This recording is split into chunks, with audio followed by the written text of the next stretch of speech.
Vegetables are actually medicines. You got to think of it like that. Look, there's so many million species of vegetables and plants available. But how come we only eat a few of them? Because the rest of them are all poisonous. So they have a chemistry, adverse chemistry. The ones that we do eat can also be adverse to us to some extent. And we do know that there are things that certain plants have a lot of lectins in them, for example. Other plants have certain medicinal properties. So I look at plant food as a medicinal food. The medicinal food that I really love are cruciferous vegetables. Vegetables that have a lot of sulfur in them, for example. So all the broccoli, Brussels sprouts, broccoli sprouts. By the way, broccoli sprouts. All right, let's come back to broccoli sprouts. You want to break your fast? Go and get some broccoli sprouts. So what happens is that they have this thing called sulforaphanes in them.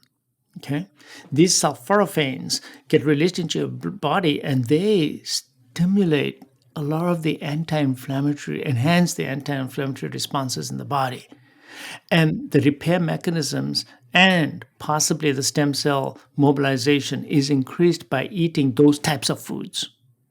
So all cruciferous vegetables are fantastic for you.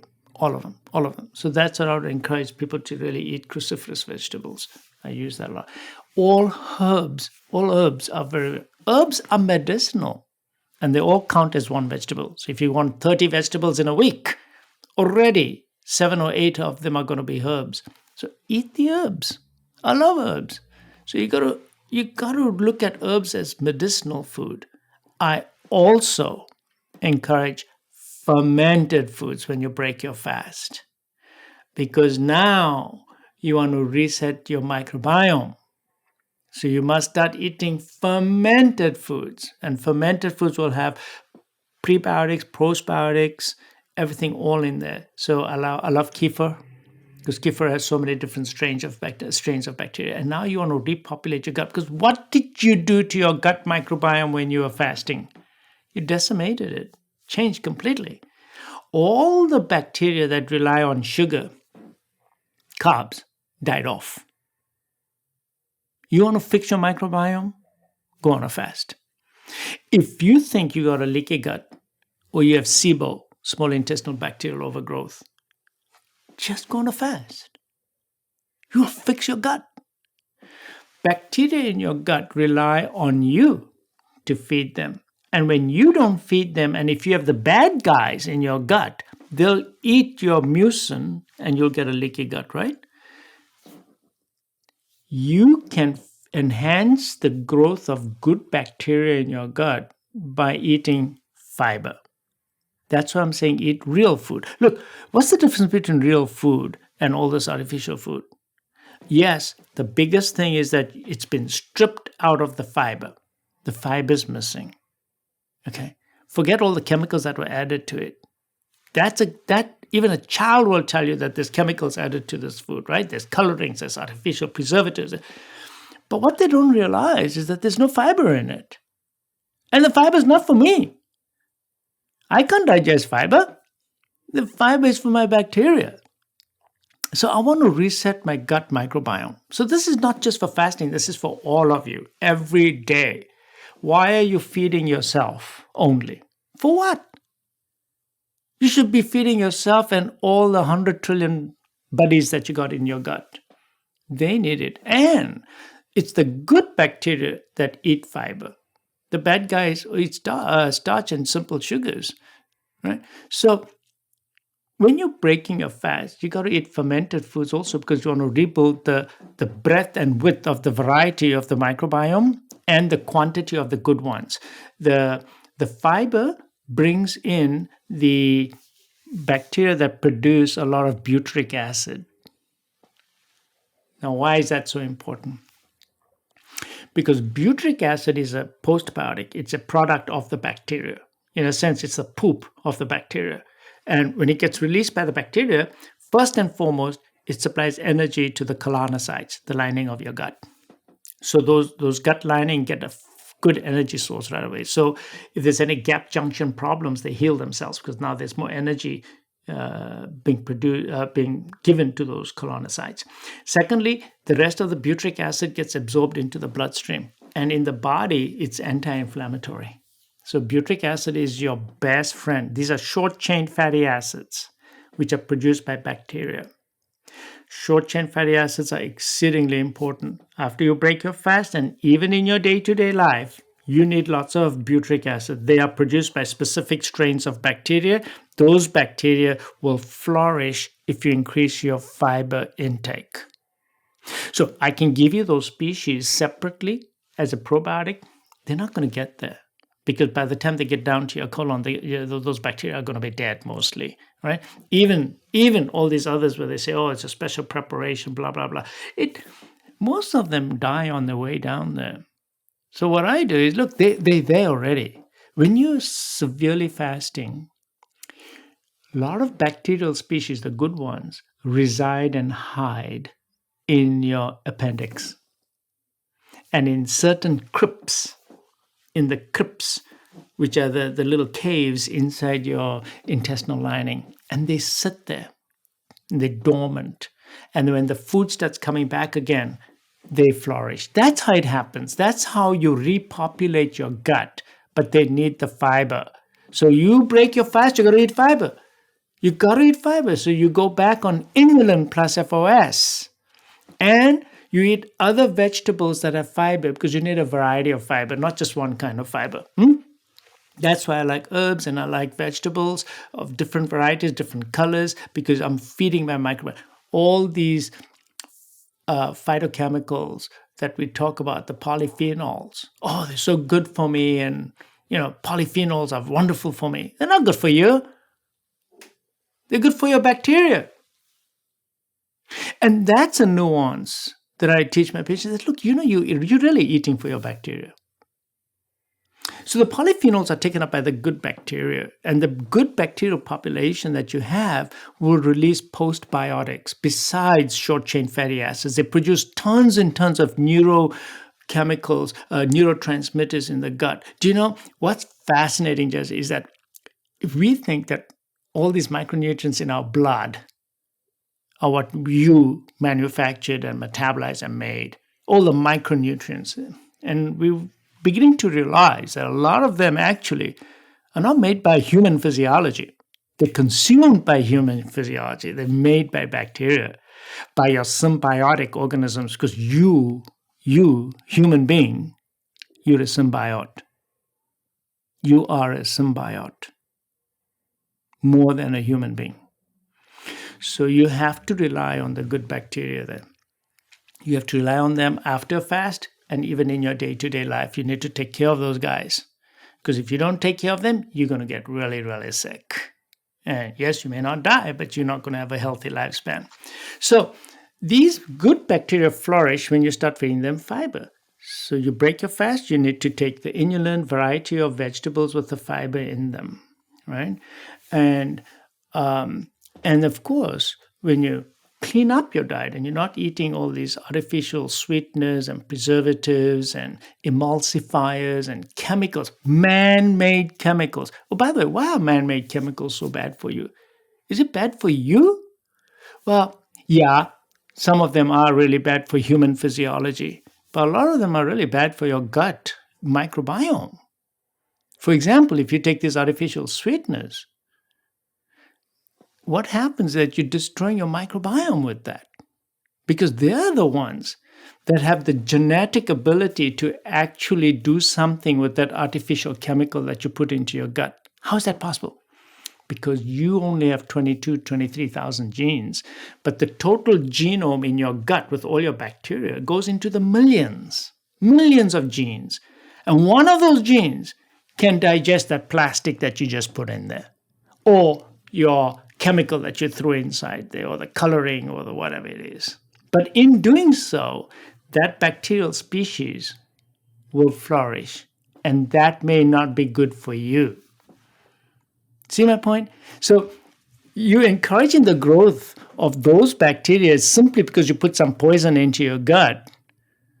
But you don't want that bacteria in there. Yeah, it's doing its job at that moment, but you want a good gut population That's good for you. That was there in your teleological years. That means your evolutionary years that you came down with. So what you're doing, you need to be aware of your microbiome. Fasting is an incredible way to reset your microbiome. And then after fasting is over, you eat the fibers to replenish the gut microbiome and, of course, clean up your diet so that you still foster the growth of good microbiome. Fermented foods, fiber, phytonutrients, right? Phytonutrients, fish oil. Oh, gosh, I can't tell you much more about fish oil. Fish oil is amazing. So you got to break your fast. You got to start taking your fish oil. We are all fish oil deficient. We are all omega-3 deficient, all of us. And it's not so much a deficiency, it's really the ratio of omega-3 to omega-6. This is, look, if there are a few supplements you absolutely have to take, whether you're healthy or not, right now, all of you have to take vitamin D3 because all of you are vitamin D3 deficient. You should take K2 and you should take fish oil. You have to do this. You're all deficient in this. So what does omega-3 do to the gut? It changes your microbiome. It enhances the health of your gut lining as well. So now that you fasted, your gut lining is going to be much healthier with omega-3. And of course, systemically, omega-3 helps you as a human being as well, because this is the oil that you really need. In all your cell membranes, they're less likely to have lipid peroxidation. Your LDL particles will be better. They're less prone to oxidation. The fluidity of your cell membranes is better. I mean, I can just go on, and your platelets are better. And so much good physiology with omega-3. And if you're a vegetarian, there's omega-3 vegetarian forms of it, so you don't have to go out and take fish oil if you're a vegetarian. But you got to get your omega-3 up. So chia seeds, wonderful. I love chia seeds, right? You put chia seeds in your kefir, and you put your your raspberries and your blackberry in it, and about 10 blueberries in it, and you have a powerhouse. So how do you break your fast? You've taken your bone broth. A few hours later, you had a little salad.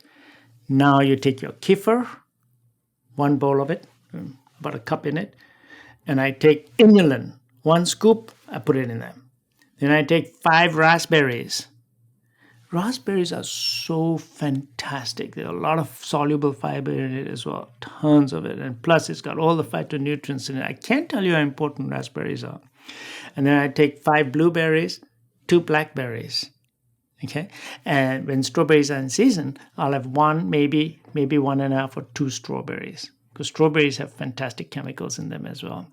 So put that all in there and you eat that. Now I've eaten for myself also, but I've eaten for my bacteria as well and my gut lining.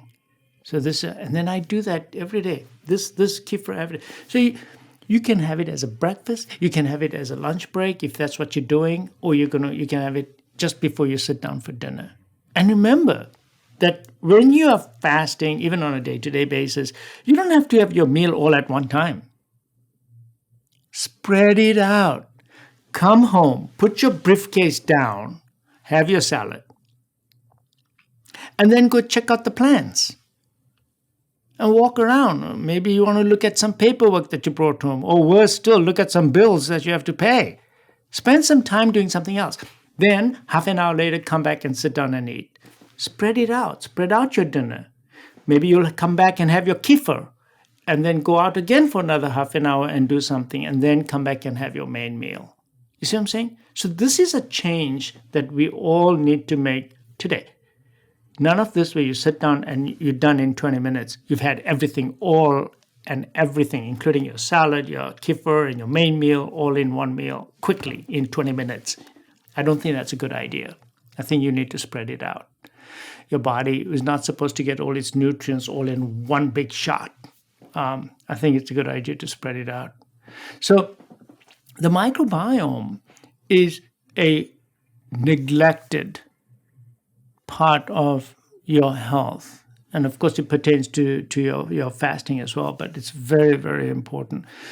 Taking probiotic pills in and of themselves has not been part of my armamentarium. I do give a couple of probiotics, which I've chosen, particularly like Akkermansia, muciniphila, which I think is very helpful in patients who have very low levels. But then I measure that first. And if they are very low in their stools, then only I'll give it to them. So there are a few. I like Lactobacillus reuteri as well, but I measure those in their stools. So I do those under measurement. But otherwise, no, get back to nature. Look, there's no hole in my tongue for a capsule. So I don't want to take capsules. Unfortunately, you're going to have to take fish oil, D3, and K2. Okay, those are exceptions, just because we don't get them. But otherwise, there's no hole in my mouth. So I don't want to give you capsules as such. Then the fasting, I'm trying to think about other classic things that you can do. Oh, yeah, of course, when you break your fast, you need lots of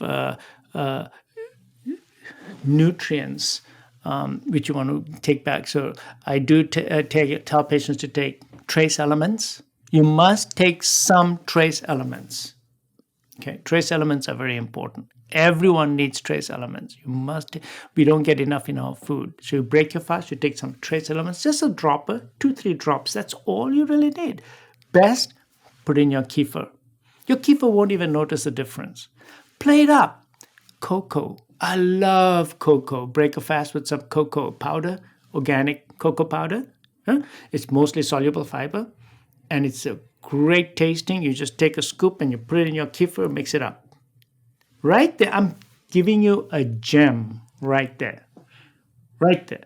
That's a fantastic thing. So, yeah, so break your fast using those things. If you enjoyed that clip, you're going to want to head over here and catch the full episode. I'll see you over there. The king of all hormesis is fasting. Doing time-restricted feeding on a daily basis should become part of your life. Stop snacking. It's unnatural. You should only have 2 meals a day in a 6-hour interval.